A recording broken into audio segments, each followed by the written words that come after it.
O poder da arquitetura dos temperamentos está em justamente ajudar o cliente a olhar para esse autoconhecimento e perceber qual que é a estrutura de temperamento dele.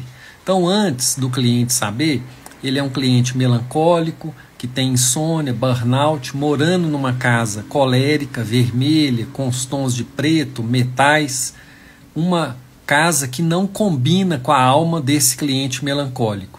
Aí a gente entra com a arquitetura dos temperamentos e fala para o cliente, olha, seu temperamento é melancólico, você é uma pessoa poética, sensível, ligada nos seus antepassados, vamos trazer para o ambiente essa melancolia de uma maneira equilibrada, equilibrando as cores, as texturas, os materiais, o tapete, as cortinas.